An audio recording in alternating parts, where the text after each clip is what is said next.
Okay, so I noticed in the comments that there is some feedback from people who are struggling with the shitty quality audio of the in the car videos that I'm recording. So just to let you know that I am hearing the feedback, and after I post this last one, only because I've already filmed it, I'm going to make an effort to improve the quality of the recordings, just so that it's more accessible for people. It's really weird. Sometimes this camera just starts recording on its own. I think it's like when you blink your eyes. It's like an AI thing, and it switches the recorder on. Anyway, so it's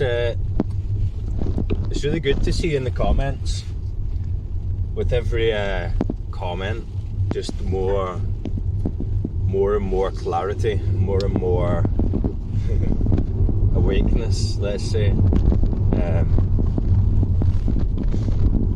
It's awesome, and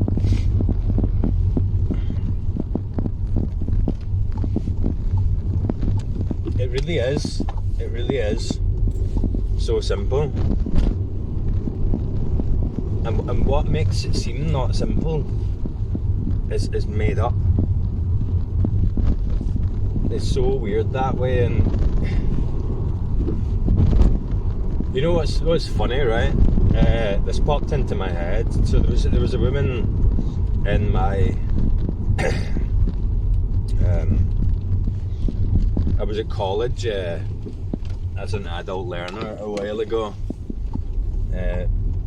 because I seem to be obsessed with learning stuff. But this woman said that she was walking about looking for her glasses and getting really pissed off that she couldn't find her glasses, but her glasses were on her head. And that just reminded me of this, of awakening, like I was talking about in my last video, that it's like that. And when people ask questions or talk to me, it seems as absurd to me as someone looking for their glasses and the glasses are on their head. It's kind of like this, like it's kind of like someone, from my perspective, at least from my perspective anyway, someone comes up to me and they've got their glasses on their head and they're like, can you help me find my glasses? I really need to find my glasses. Have you seen them? And I'm like, your glasses, they're on your head. They're on your head. And they're like, what? Like, your glasses are on your head. You're wearing them. And they're like, oh, okay. And then they go like this and then take their glasses down, so they're looking through them, and then pull out a map and say, I've had an idea. Let's read this map and I can retrace my steps, and then I might be able to find my glasses where I left them. And I'm like, wait a minute, you're wearing them, you're looking through them to read the map, you're wearing them. And they're like, what? And I'm like, here, look at this. And then pull the mirror off the wall, and then hold the mirror up, and they look in the mirror and they're like, oh, my glasses are on my head, or I'm wearing them. I'm wearing the glasses. And they're like, oh, this is amazing. It was so obvious that I'm wearing them. And then like, I need to go and tell people. So then they walk away from the mirror and start telling everyone, here, it's really, I found out something really cool. Like I'm looking through my glasses. I'm wearing my glasses. Is that not cool? Look, wait. And then they realise that they can't see the glasses. They're like, wait, oh, they're gone. I lost them. But they're still wearing the glasses. That's what it's like. It's so ridiculous. But the thing is, though, it's like the mind, the the mind self is so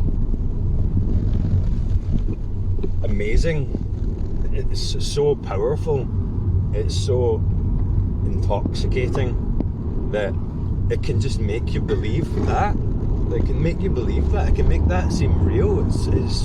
It's amazing. It's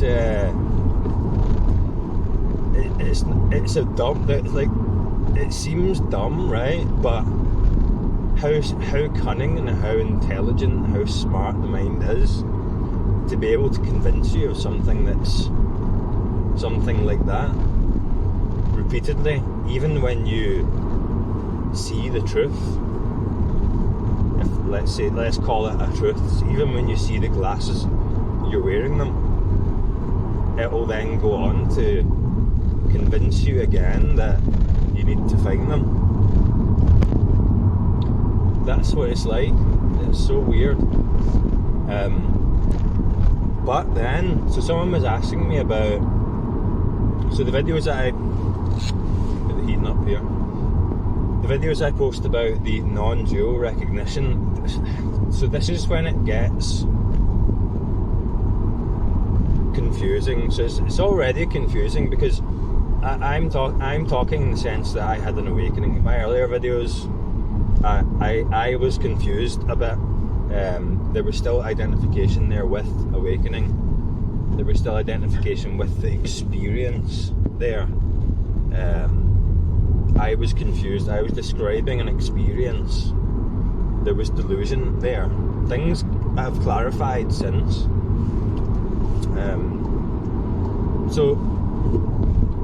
And I'm able now to talk in a bit of a different way that's a bit clearer, because there's more clarity here now over time. But it's confusing anyway, because you see how it's backwards, you see how tricky this thing is. But then when we get to the part about the non-dual recognition, that's when it becomes so hard to point to. It becomes so tricky because when this clarifies in the senses, or just emotionally, when this clarifies, there's no one there to, there's no one there to notice it, in a sense, to recognize it and to relate to it, pinpoint it in memory, and then categorize it as an experience. There's no subject present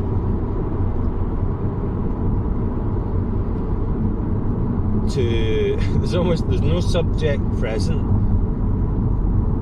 to recognize it on the level of the mind. There's no subject present to notice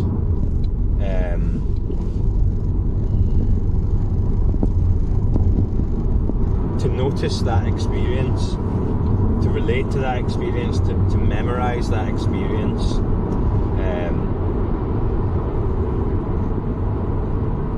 to contextualize from any point of view that experience as an experience, as something that happened to me. It's way past that. So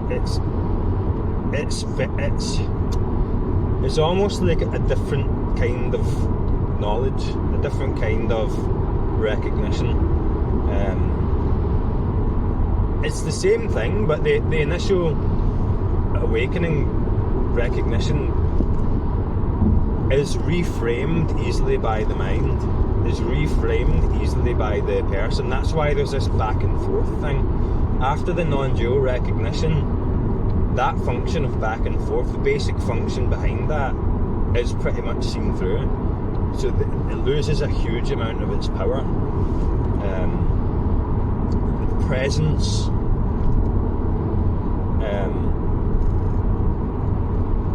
becomes much more acute, because there's no person standing in the middle of standing in the road of presence. There's no delay there between presence and the person experiencing presence. So that's why I can't describe what that is like as an experience. I can only describe what the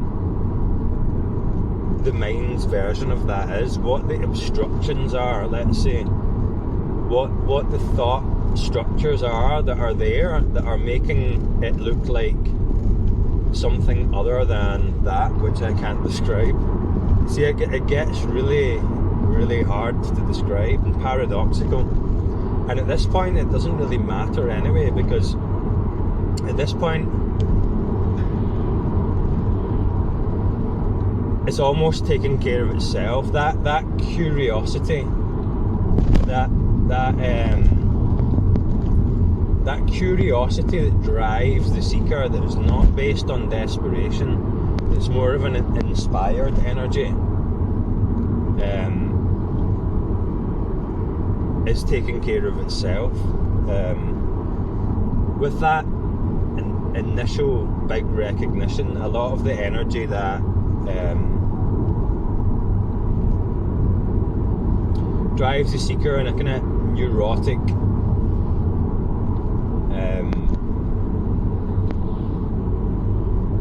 way, that you hear desire and aversion in a desperate, unsatisfied, discontent way. A lot of that is dropped away because it was seen as function of the mind. Someone was asking about this exact thing with the non-dual recognition, and asking what if I know these constructs that make the world look a certain way are thoughts, but they are still not dropping away, and that's because that's knowledge, not experience, and even when this is experience, at this point it's kind of going beyond experience, because you're going beyond the one that can relate to experience in time. So it gets so paradoxical. So to anticipate or to project forwards or to wait for something to confirm an experience as non-dual is but the mind's projection of it. It's a construct of thought. It's a construct anticipating its own absence, which never happens, which isn't real. So at that point, it's more about dropping into that present awareness, or whatever you want to call it, that existence, that I amness, or whatever, that you now know yourself to be, that you now experience as the primary mode of being beyond the person. That's all that's needed. And in that, the senses take on a kind of vivid, alive, mysterious quality. And then there's this relaxed, attentive, appreciative, ingratitude, curiosity for just like the wondrous nature of this sensory experience as it is. And in that, this will clarify. But if there's still something there waiting for something that's not this, that resistance will obscure it. And that's what kind of is brought into awareness more acutely with that first recognition at a felt emotional level, not a mind level, but you can feel it. And when you can feel it, you can kind of move through the emotions of it, and those can kind of be processed. They're deeper than thought. The emotional movements that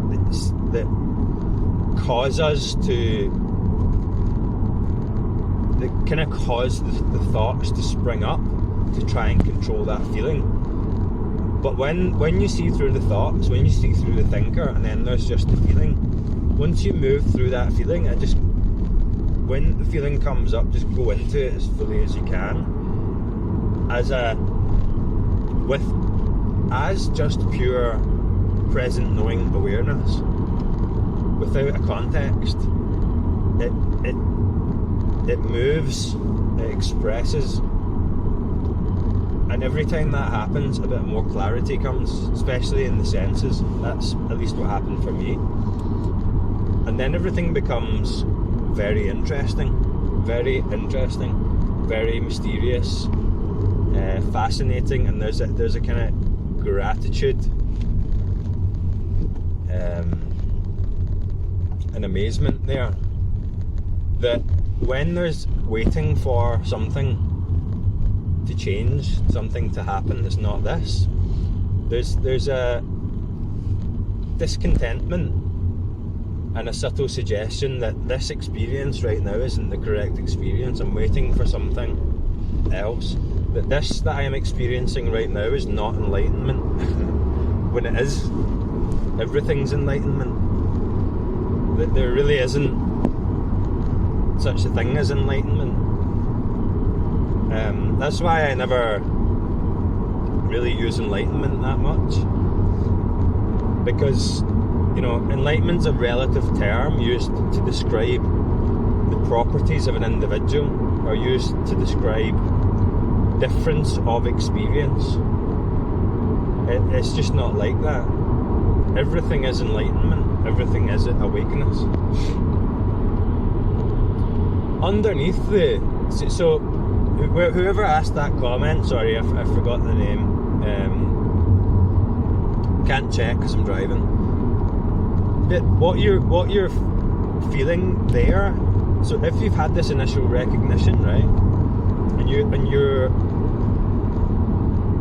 aware that there's something about thought that's making this look a certain way to you as the subject, and you're aware there's something here that's more mysterious than that's less final, less conclusive than me here, world out there, car, road, tree. There's something more in that. There's some wisdom and nuance in whatever this is that's there behind the labels, and you're feeling this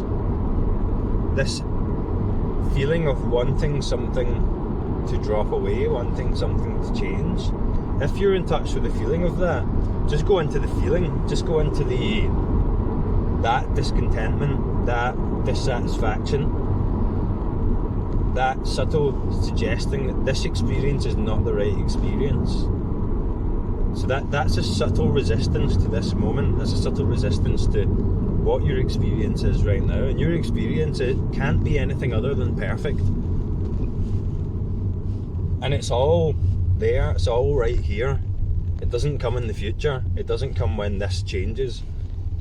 Let's say when these constructs, this mental overlay is seen through, for talking's sake, let's say when it does fall away, what you're looking at doesn't change. In a sense, nothing really changes, because there can be some sensory distortions as a side effect that come along with this seeing through of the mental overlay. But what you're looking at is not going to turn into something different. That's what's so misleading about the way I describe it, and I can't really describe it another way. Maybe I've not developed the skill yet to talk about it. It might not be that clear yet, but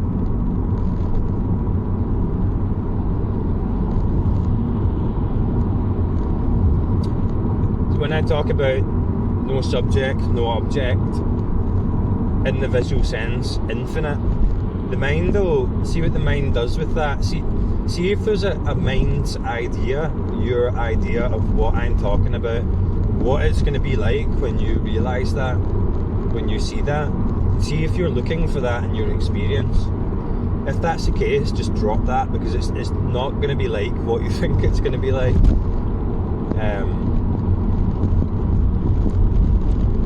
Infinite isn't infinite distance. I mean, I'm not even going to tell you what it's like, because you can't imagine what it's like. It's like what you're looking at. It's exactly what you're looking at. It's just without. You just notice that a big part of what you're looking at is thought. Is what the thought is saying about it, and it's not a mental narrative.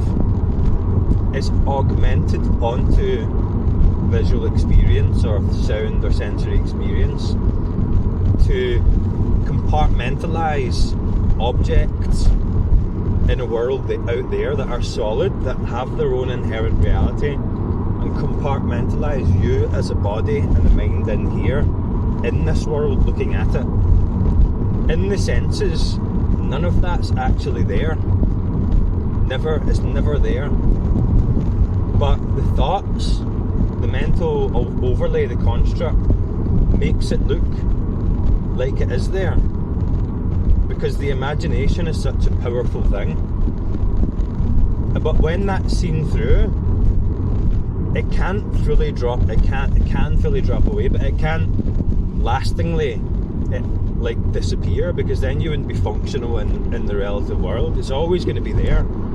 I'm driving a car. I look at other cars and I know they're cars at the relative level, but I don't believe that they have inherent existence as a separate car. I can also see that that's not a car, that this isn't a separate world out there, and I'm not a separate me in here inside the car. That sounds ridiculous, right? And the mind will never understand what that is. It can't. But when that clarifies an experience, is obvious. And I can kind of describe to you what that's like. But I guess the more descriptions I give to you about what that's like, the more that will give fuel for the mind to interpret that as something it thinks it knows and can anticipate, and then try and anticipate that or look for that in experience.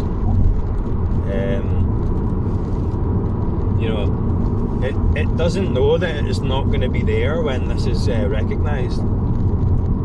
It doesn't know that it can't get this, and me telling you that and you believing that isn't going to stop it. It just continues on. It keeps going and trying to get it, and then it thinks it wants this, but it doesn't. It thinks it wants to see through itself. It thinks it wants whatever this is to clarify that it's not actually real, but it doesn't. And when it does see that, it'll be like, it doesn't have to be, but for me it was like, oh, I noticed something. I noticed something, and then the mind keeps coming up to try and frame it, contextualize it, and then it's like, oh, that's cool, and then it's just like, oh no, oh my, and then just sheer terror, sheer I don't want this, sheer what have I done? What? Now I've seen this. This is what it thought. Now I've seen it, like, and it kept trying to tell me that I was on drugs and stuff like that. It kept trying to tell me, I didn't believe it. I didn't believe the thoughts. The thoughts appeared, but there was still a buy-in to a narrative on the emotional level that was telling me I'm dying, I'm on drugs, I'm going insane. It was a trip. It was a trip, and that came along with distortions in the senses that were also extremely trippy. But that was all just a side effect. That all died down, and as that died down, the emotional narrative of attachment that went along with the narrative of the person, at that level of reality, died down as well, and eventually this clarified. And I can't tell you what it's like when it clarifies, but it's not like anything other than what you've been sensing, what you've been looking at, what you've been experiencing as yourself, beyond the self, for your whole life. That's why I say it's useful to get into a hobby, a pastime, an activity where you thoroughly enjoy yourself, that you're doing it for the sake of doing it, and you're fully immersed in the enjoyment of that moment.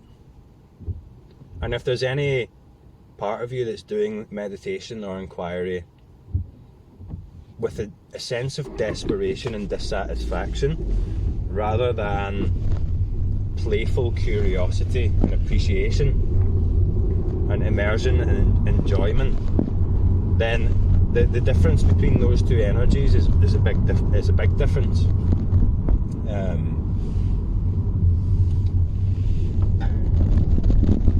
But I think it's important to clarify the initial recognition, and you can really lose yourself. This is what I would recommend, right? And that could be wrong. This is just for myself what seemed to work. You get lost in thought, right? And then you have this recognition that, you know, I see myself as the thinker. I am not the thinker.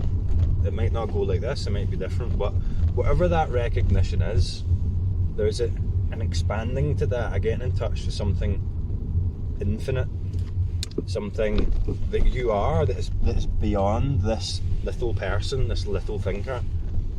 And then that opens up a different kind of narrative, because the belief in the narrative of the mind-based self is gone to a large extent. But there's a deeper narrative, there's an emotions-based, energetic narrative there that all the thoughts either seem to spring from, or the thought structures created this over time, or whatever, I don't know. In that emotion, as it comes up in the present moment, that one energetic experience that appears now, if you go right into that, orient directly into that, towards that, and get lost in it, without a narrative, without separating from it and creating a narrative or thoughts or a position to relate to it, to try and control it, if you just get lost in that is a non-dual recognition. It seems like you have to go through those emotions and see that second layer. This could be bullshit, by the way. This second layer, this deeper layer of narrative for what it is, which is just another narrative, but the emotion is very real as it appears in this moment. Through that, it's kind of like that, the emotional narrative, that movement pulls attention away in an energetic way from the sensory experience, but it's more subtle than that. It's more, in a way, it's more powerful than the thoughts, because it moves you energetically. But if you can go into that experience, if you can go into that emotion tone without resistance and just lose yourself in it, then I believe this will clarify. It could be wrong. But when you're doing that, you'll notice a tendency to come up into the head or the thoughts and try and control it. But if you pull your attention directly into the physical experience of it, the senses, the feeling of the body, where it feels like it is, and then just stay there, and it will clarify. Because even after this initial recognition, it can be easy to jump back into the mind and recontextualize that with another framework that just builds itself up. Whereas after that, it's more about the feeling, it's more about the body, it's more about the emotions.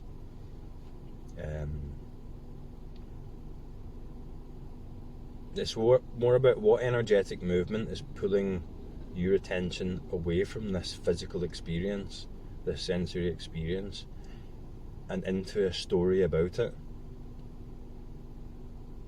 And you see that there is an aversion there. There's a mechanism there that's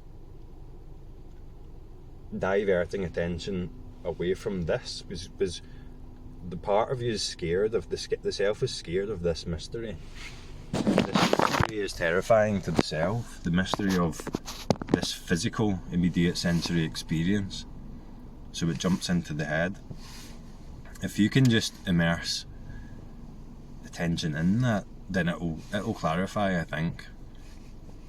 And then when that calms down a bit, when that's been processed, there's less of a tendency to build thought structures about it. There's less of a tendency to have to buy into the narrative about it. And that attentive, expansive, attentive, relaxed, that kind of paradoxical balance of attention and relaxation, of focus and dilation. You hear this quite a lot of curiosity and gratitude, curiosity and acceptance is more natural. It's less polarized, less one way or another, and more centered. Anyway, I need to go to work now, but I'll talk to you next time.